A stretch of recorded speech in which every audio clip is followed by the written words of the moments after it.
Hello students, आज हम बात करेंगे 11वीं कॉमर्स के सब्जेक्ट अकाउंट्स की। और स्टूडेंट्स, मैं ज्यादा टाइम नहीं लेकर स्टार्ट करता हूं। इसमें हमारा जो चैप्टर चल रहा है फाइनेंशियल स्टेटमेंट का है, जिसमें हम आज करेंगे क्वेश्चन नंबर 14। इस क्वेश्चन नंबर 14 में हमें ट्रेडिंग अकाउंट, P&L अकाउंट और बैलेंस शीट बनाना है। ओके, तो क्वेश्चन नंबर 14 में हमें ट्रेडिंग अकाउंट, P&L और बैलेंस शीट बनाना है। तो स्टूडेंट्स स्टार्ट करते हैं इस क्वेश्चन को। देखिए, जब हम इस क्वेश्चन को स्टार्ट करते हैं तो हमें ये कहा गया है कि ट्रायल बैलेंस दी गई है दामोदर प्रसाद की, और हमें इससे ट्रेडिंग अकाउंट, P&L और बैलेंस शीट बनाना है। ओके, जब हम ट्रेडिंग अकाउंट, P&L और बैलेंस शीट बनाते हैं तो सबसे पहले आप कुछ कॉमन आइटम देख लीजिए ट्रेडिंग अकाउंट के, और उन ट्रेडिंग अकाउंट के कुछ कॉमन आइटम्स को देखकर उनको लिखना शुरू कीजिए। जैसे कि यदि आप क्वेश्चन स्टार्ट करें, स्टॉक दिया गया है 1 अप्रैल 2019, तो ये आपका ओपनिंग स्टॉक है। तो आपने यहाँ पे लिख लिया ट्रेडिंग अकाउंट में टू ओपनिंग स्टॉक। ठीक है जी, कितना है ये ओपनिंग स्टॉक? ये ओपनिंग स्टॉक दिया गया है 10,000 रुपीज। ओके, तो सबसे पहले आपको क्वेश्चन में स्टॉक दिया गया है, आपने स्टॉक लिख लिया ट्रेडिंग अकाउंट के डेबिट साइड में टू ओपनिंग स्टॉक 10,000 रुपीज। उसके बाद हमें परचेसेस दिया गया है। उसके बाद हमें क्या दिया गया है? परचेसेस ट्रेडिंग अकाउंट के डेबिट साइड में होता है, लेकिन साथ में देख लीजिए कि परचेस रिटर्न तो नहीं दिया गया है क्वेश्चन में, क्योंकि मैंने आपको बताया था कि परचेस में से परचेस रिटर्न माइनस कर लिखते हैं। और यदि हम क्वेश्चन में देखें तो यहाँ पर हमको परचेस रिटर्न दिया गया है रिटर्न आउटवर्ड के नाम से। तो सबसे पहले मैंने यहाँ पर लिख लिया टू परचेसेस। ओके, मैंने यहाँ पर लिख लिया टू परचेसेस 58,000 रुपीज माइनस, मैंने इसमें से माइनस कर दिया परचेस रिटर्न दिया गया है 2,600 रुपीज। तो यहाँ पर बचे 55,400 रुपीज हमारे रिमेनिंग हुए। तो मैंने परचेस में से परचेस रिटर्न माइनस कर दिया। जब परचेस में से परचेस रिटर्न माइनस कर दिया तो ये बचे 54,400 रुपीज। इसके बाद बहुत धीरे से टाइम पे आया करो, 55,400 रुपीज। इसके बाद नेक्स्ट चलता हूं। नेक्स्ट मुझे दिया गया वेजेस आता है ट्रेडिंग अकाउंट के डेबिट में, तो मैंने यहाँ पर लिख लिया टू वेजेस। ओके, कितनी अमाउंट दी गई है? 4,700 रुपीज। तो मैंने ट्रेडिंग अकाउंट के डेबिट साइड में लिख दिया। नेक्स्ट मुझे दिया गया है रिटर्न इनवार्ड। अपने क्वेश्चन पर फोकस रखिएगा। नेक्स्ट मुझे दिया गया रिटर्न इनवार्ड है सेल्स रिटर्न। तो सेल्स रिटर्न दिया गया है, तो इसके लिए हमें सेल्स चाहिए।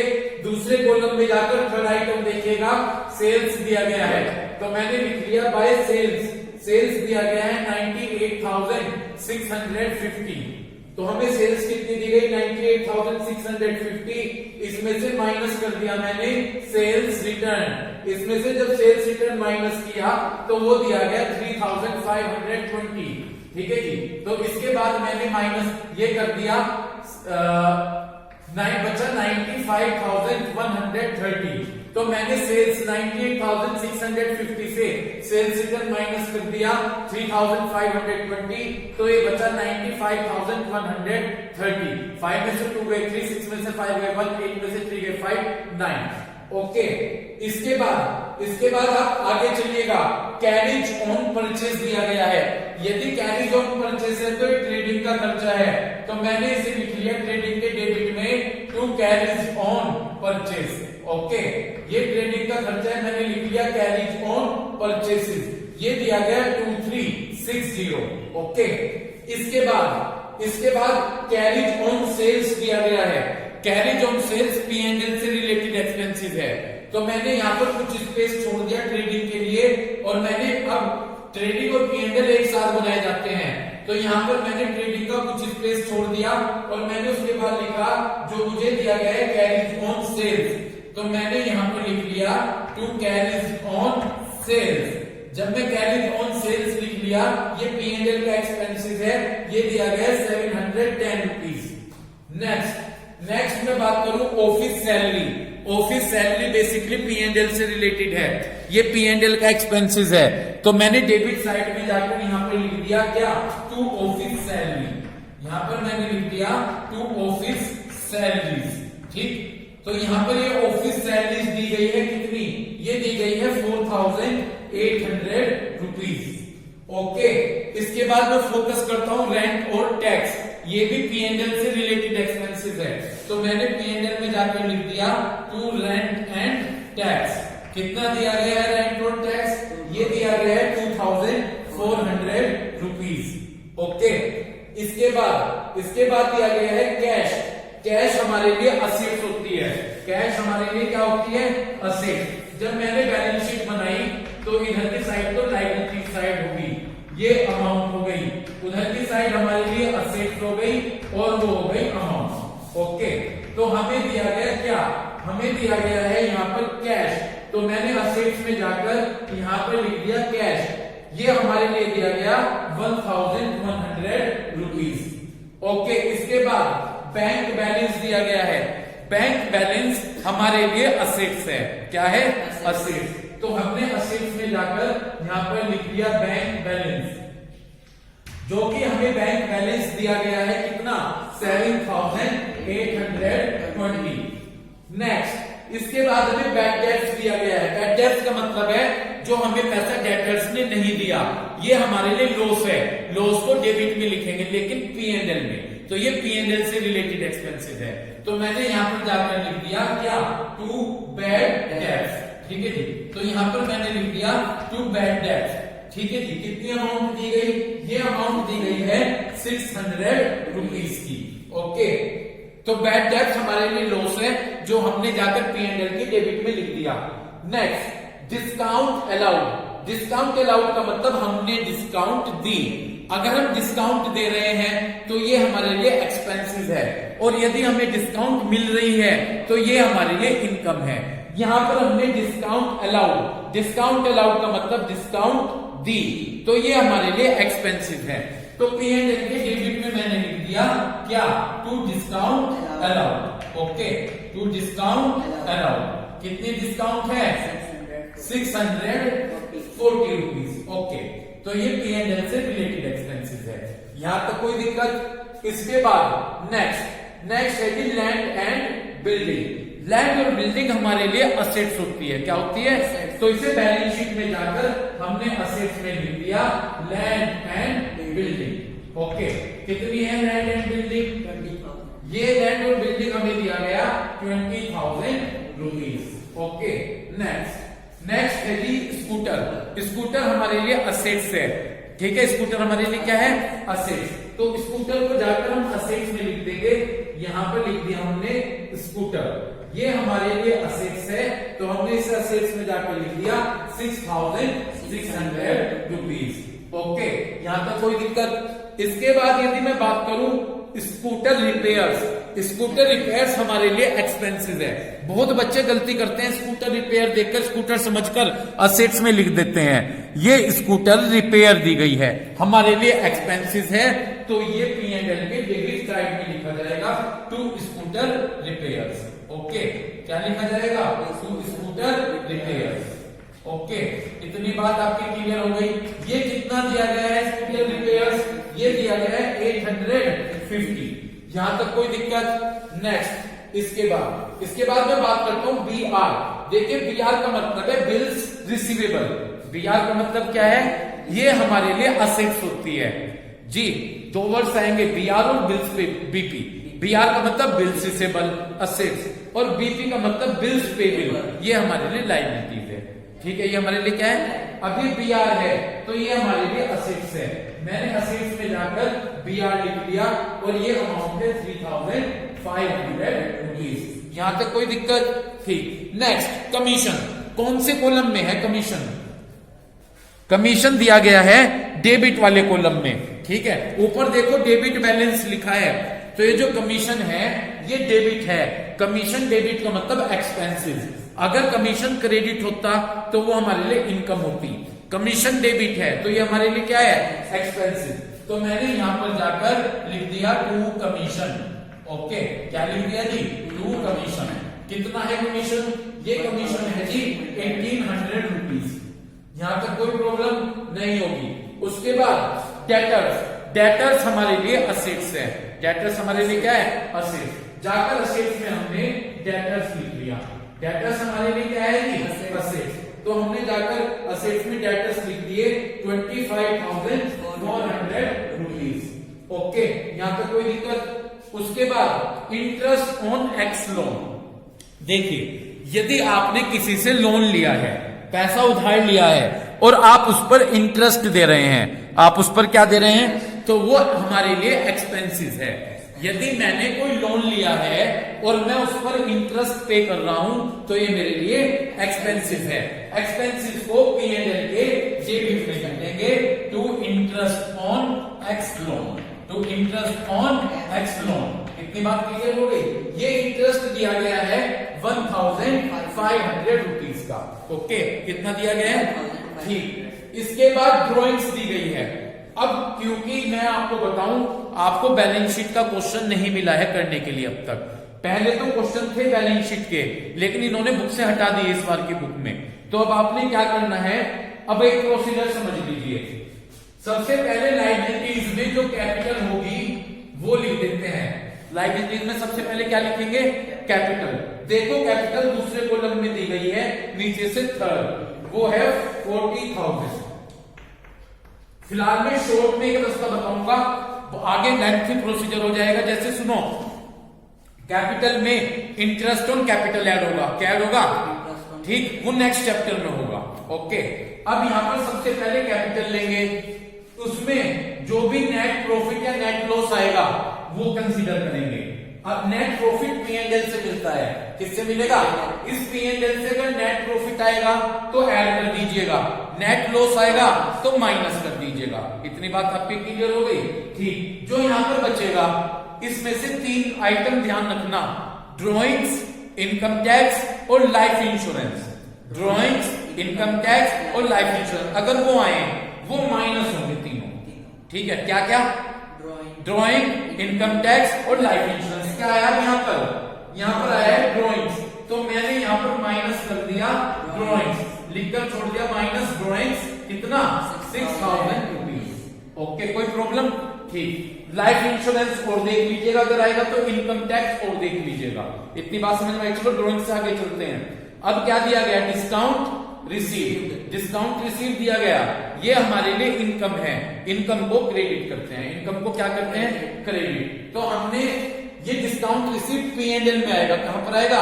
P&L में। मैंने एक लाइन छोड़ दी क्योंकि यदि यहां पर ग्रोस प्रॉफिट बचेगा तो उसको यहां पर लेकर आएंगे। ओके, तो मैंने एक लाइन छोड़कर क्या लिख दिया? Bye discount receive. Okay, bye discount receive. कितनी है डिस्काउंट रिसीव? जी, डिस्काउंट रिसीव है 750। यहां तक कोई दिक्कत? इसके बाद आगे चलिए, रिटर्न आउटवर्ड। रिटर्न आउटवर्ड तो भाई आपका हो चुका है। रिटर्न आउटवर्ड परचेस रिटर्न था, देखो वो हमने माइनस कर दिया। Okay, return outward. ठीक है, नेक्स्ट चलिए, नेक्स्ट क्या है? सेल्स। सेल्स हो चुकी, वो नहीं देखो वहां पर क्रेडिट साइड में। ओके, इसके बाद क्या है? Bills payable. देखिए, बिल्स पेबिल हमारे लिए लाइबिलिटीज है। क्या है बिल्स पेबिल? बिल्स पेबिल हमारे लिए लाइबिलिटीज है। तो मैंने यहां पर थोड़ा सा स्पेस छोड़ के बिल्स पेबिल लिख दिया लाइबिलिटी साइड में। ये हमारे लिए क्या है? लाइबिलिटीज। कितना है बिल्स पेबिल? 3,000। बिल्स पेबिल है हमारे लिए 3,000 रुपीज। ओके, तो मैंने यहां पर 3,000 रुपीज लिख दिए। उसके बाद सन्ड्री क्रेडिटर्स। क्रेडिटर्स हमारे लिए लाइबिलिटीज होती है। क्या होती है? लाइबिलिटीज होती है। तो मैंने यहां पर जाकर लिख दिया क्रेडिटर्स। ओके, लाइबिलिटीज में कितना है क्रेडिटर्स? 5,600। ओके, उसके बाद नेक्स्ट क्या है जी? Creditors for rent. हमने लिख दिया लाइबिलिटीज में क्रेडिटर्स फॉर रेंट। ठीक है जी, क्रेडिटर्स फॉर रेंट कितना है? 500। Okay, clear? उसके बाद क्या दी गई है? कैपिटल। कैपिटल में एज इट इज लिख चुका हूं 40,000 लाइबिलिटीज में। Loan from x. देखिए, यदि आपने लोन लिया है किसी भी पार्टी से, वो हमारे लिए लाइबिलिटीज होती है। वो हमारे लिए क्या होती है? और उसे जाकर लाइबिलिटीज में लिख दीजिए। ओके, तो देखो मैं यहां पर लिख देता हूं, यहां स्पेस बचा है लोन फ्रॉम एक्स। ये हमारे लिए लाइबिलिटीज है। कितना लोन लिया हमने इससे? कितना? 10,000 रुपीज। ओके, नेक्स्ट क्या है जी? कमीशन। क्रेडिट कौन से कॉलम में है? क्रेडिट, यदि क्रेडिट कॉलम में है तो ये हमारे लिए इनकम है, ये हमारे लिए क्या है, इनकम।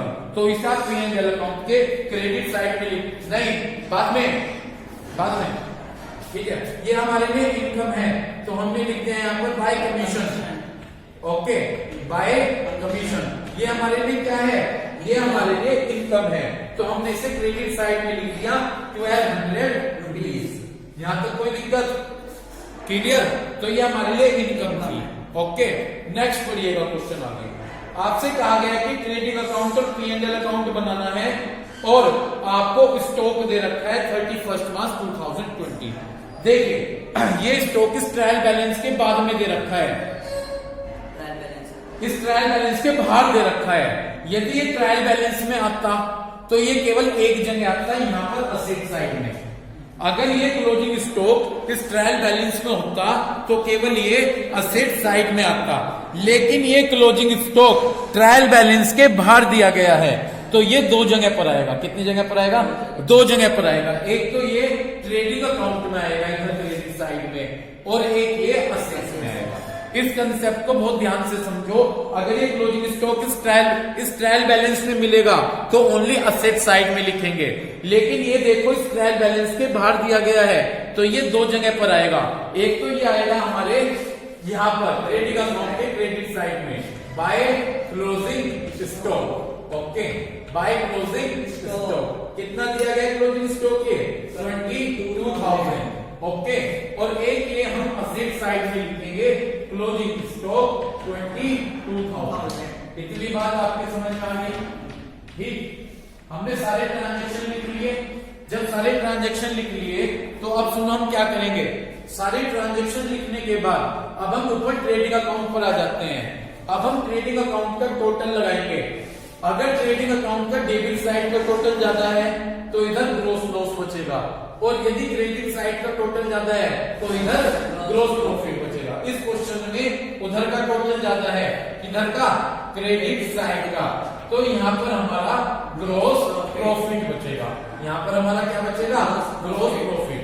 देखिएगा इधर का जब मैं टोटल लगाऊंगा तो 95 में 20 115 1,17,130 1,17,130 तो ये 1,17,130 आ गया।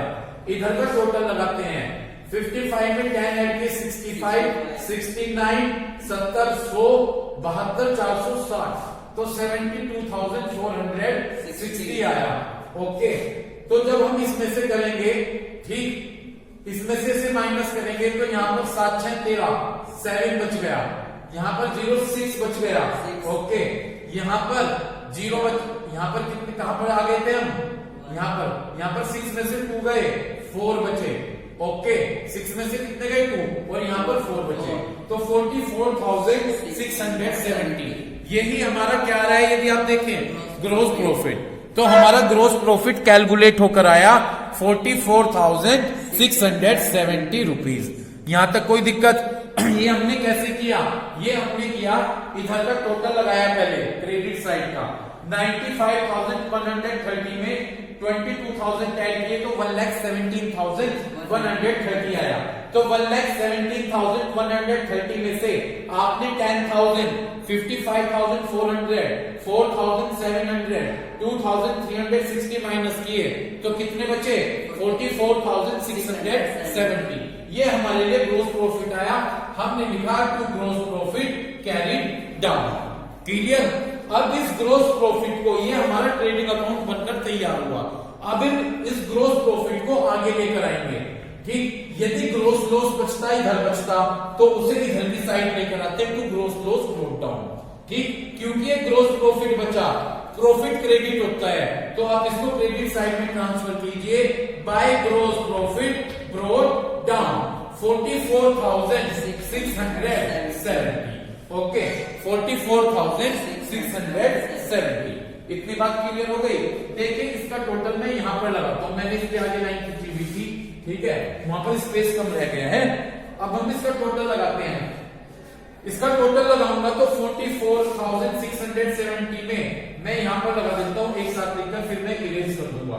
44,670 750 और 1200। जब मैं इसका टोटल लगाया तो ये आया 7 5 12 7 16 16 46,620। देखिए अब ये मेरा P&L अकाउंट है। अगर P&L अकाउंट में क्रेडिट साइड का टोटल ज्यादा होगा तो यहाँ पर नेट प्रॉफिट बचेगा, और यदि डेबिट साइड का टोटल ज्यादा होगा तो वहां पर नेट लॉस बचा होगा। तो उधर का क्रेडिट साइड का तो टोटल मैंने लगा दिया, अब मैं डेबिट साइड का लगाता हूं। ठीक है, जब मैं डेबिट साइड का टोटल लगाऊंगा यहां से स्टार्ट करता हूं 1800 1500 3300 33 और 4150 4150 4190 4790 5390 5790 7790 7790। ठीक है, 7500 7500 8500 8500 9300 9300 9300 13300 13300 ये बचा है 13300। ठीक है जी, 13300 इधर का टोटल कितना है डेबिट साइड का 13,300 है। मैंने यहाँ से माइनस किया, यहाँ पर 2 6 में से 3 गए 3 6 में से 3 गए 3 और यहाँ 33,320 यही बचा है क्या? देखो नेट प्रॉफिट यही आ रहा है क्या? तो मैंने क्या किया, पहले P&L में क्रेडिट साइड का टोटल लगा लिया। जब मैंने क्रेडिट साइड का टोटल लगाया तो आप देख सकते हैं कि इधर था 44,670 750 और 1200। जब मैंने इन तीनों का टोटल लगाया तो ये कितना है 46,600। तो क्रेडिट साइड का टोटल तो है 46,620। इनमें से मैंने किया डेबिट साइड का टोटल कर लिया 710 4,800 2,400 600 640 850 1800 और 1500। तो इनका टोटल आया 13,300। तो 46,620 से 13,300 माइनस किए तो ये कितना बचा? ये हमारा नेट प्रॉफिट बचा 33,320। ठीक है, इतनी बात क्लियर हो गई। ठीक, ये नेट प्रॉफिट में इधर लिख देता हूं यहाँ पर to net profit carried down. ठीक है जी, टू नेट प्रॉफिट या कैरी टू बैलेंस शीट भी लिख सकते हैं। कहां पर कैरी करेंगे हम इसे? Balance sheet. To net profit carry down, है ना? इतनी बात क्लियर हो गई। देखिए इसके लिए प्रॉपर वर्ड्स मैं आपको बताता हूं कि नेट प्रॉफिट के लिए आप क्या वर्ड्स लिखेंगे। यहाँ पर जब नेट प्रॉफिट बचता है, नेट प्रॉफिट के लिए आप लिखेंगे by net profit transfer to capital account. क्या लिखेंगे? By net profit transfer to capital account. Okay, ये आपने लिखा by net profit transfer to capital account. कितना नेट प्रॉफिट बचा? 33,320 और दोनों तरफ का टोटल लगा दीजिए 44,670 44,670। यहां तक कोई दिक्कत है क्या भाई आपको? ठीक है, तो इसके बाद ये करने के बाद ये हमने इरेज कर दिया। ये जो मैंने कैलकुलेशन की है ये मैंने इरेज कर दी। ओके, तो ये प्रोसीजर यहां तक आपके क्लियर हो गया। अब आपको क्या करना है, ध्यान से सुनिएगा। अब जब आपने बैलेंस शीट बनाई है तो ये जो नेट प्रॉफिट है, अगर यहाँ नेट प्रॉफिट है तो यहाँ पर आकर ऐड कर दीजिए, और अगर ये नेट लॉस बचता तो माइनस कर दीजिए। इसमें हमने ऐड कर दिया 33,320, तो ये आ गया 73,320 और उसमें से 6,000 माइनस कर दिया तो ये आ गया 67,320। ओके, इतनी बात आपकी क्लियर हो गई क्या? तो इस तरह से हमने ये प्रोसीजर अपना फिल कर दिया। इस कैपिटल में जाकर क्या ऐड कर दिया? नेट प्रॉफिट ऐड कर दिया, और उसमें से क्या माइनस कर दिया? ड्रॉइंग्स माइनस कर दिया। अब देखते हैं इधर का टोटल 67 77 80 80 85 85 86,100, तो ये आ जाएगा 86,420। कितना आ गया? 86,000। यदि आप इसका टोटल करें 86,420, यहाँ पर आप टोटल जब करेंगे 22 45 47 47 50 50 900 51 500 57 500 77 500 77 500 77 500 84 500 84 500 84 85 500 85 600 85 600 और 85 600 में ये जोड़ दिए तो 86,420 86,420। इतनी बात आपकी क्लियर हो गई क्या? तो इस तरह से मैंने अपनी बैलेंस शीट का दोनों तरफ का टोटल लगा लिया। ये टोटल आया 86,420। तो आज हमने इस वीडियो में देखा क्वेश्चन नंबर 14 कि जब हमें ट्रेडिंग और पी एंड एल और बैलेंस शीट बनाने को देते हैं तो हम किस तरह से ट्रेडिंग पी एंड एल और बैलेंस शीट तैयार करते हैं। उम्मीद है कि जब आप इस वीडियो को चेक करोगे तो आप इस क्वेश्चन को बड़े अच्छे से क्लियर करोगे कि किस तरह से हमने ट्रेडिंग पी एंड एल और बैलेंस शीट बनाया है। Thank you.